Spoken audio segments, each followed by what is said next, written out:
There is something called old age poverty. And before you go ahead to say, oh, God forbid, remember, God forbid is not a strategy. If you're in your 40s, as I am, we have to start planning for the time when we will not have the energy as we do now to take care of ourselves financially, to live that life that we desire. This is the decade where we either lock in our freedom or we lock ourselves unintentionally into 9 to 5 forever. If you're feeling that midlife pressure, you're having thoughts about, have I saved enough for my retirement? Have I done enough? Is it too late to start? Is it too late to get serious? Stay with me. I'll be sharing 6 money milestones that can change the trajectory of the rest of your life. The first one is what I call filling the gap. I want you to sit down and be honest with yourself. If you stopped working tomorrow, how much money would you actually need to survive? Most people don't know this number. You need to know this number. Most people hope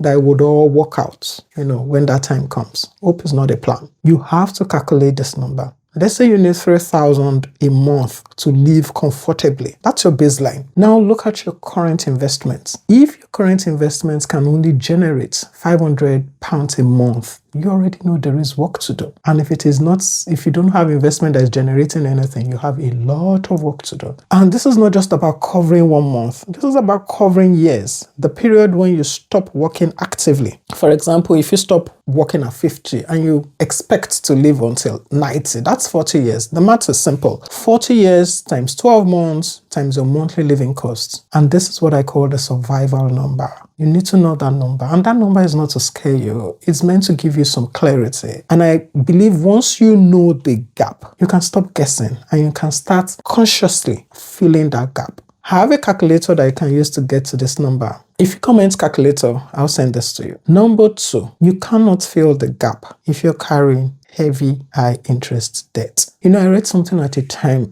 that stopped me, in my tracks. Debt competes with your future. Wow. It is sadly true. Every pound going towards interest is a pound that is not working for you. It's not compounding. It's not closing that gap we talked about in point 1. And this doesn't mean you can't invest at all, but it does mean your priority should be clearing that expensive debt first. Those credit card debts, the high interest loan, buy now, pay later, all this sabotage long-term plans. So you have to get honest with your debt, create a plan to reduce it aggressively. At this decade, this is very important. It is important so that we can start consolidating our efforts to fill the gap. Point number 3, don't walk away from free money. I recently spoke to someone in the UK who was advised many years ago to opt out of his pension. He still regrets that decision. And honestly, I say this, I hear this often. I'll manage my pension myself later. Let them pay me everything now. Wow. That later never comes, trust me. If you opt out of a workplace pension, you're not just opting out of saving for the future, you're opting out of free money. Employer contributions are part of your compensation. If you don't take them, you're effectively taking a pay cut. Managing your own investments is a good strategy if you know how to. But if you don't know how to, you would mess it all up. For many people, the pension works precisely because it is automated. Money goes in every month and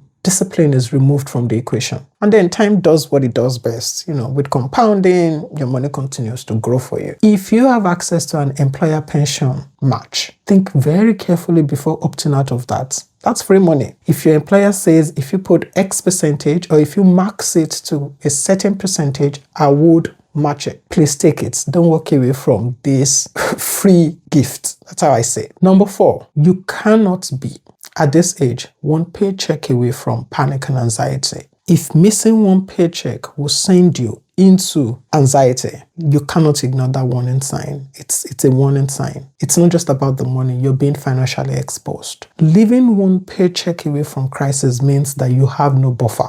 Your plan has no buffer. And every unexpected expense becomes an emergency for you. Whether it's a delayed pay, sick day, job change, job loss, anything. It can suddenly feel so catastrophic. And this is why we always advise that you have emergency fund. It doesn't just help you financially, it helps you psychologically. It just gives you options. You cannot at this age live exposed. Some people would say money doesn't buy you happiness. Oh gosh, it buys you peace of mind.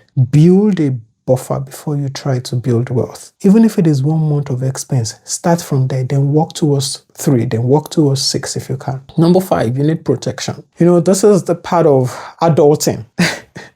Adulting that most people don't talk about. Do you have a will? If something happened to you tomorrow, would your family be okay? Or would they be stuck in a legal nightmare? Do you have life insurance that actually covers that mortgage you've taken? Wealth is not what's in your bank account. It is also about making sure that the people that you love are well taken care of. You've worked so hard for the last how many years just to let one simple thing mess it up. So get your legacy in order. And this is a message also to myself to complete and tidy things up this year. We had a session last year in World Quarters Community on estates planning. This is wills, trust, and power of attorney. It was delivered by a generational wealth transfer advisor, where she shared with us the differences between these 3 and how we can use this to protect ourselves and our loved ones. If you would like the recording, even though this is just for our community members, but if you would like the recording, I can kindly send this to you. Just comment estate planning if you want it, and I would shoot it to you. Try and watch it with your significant other if you have one. It's important. Like I said, it's also a message to myself to tidy things up.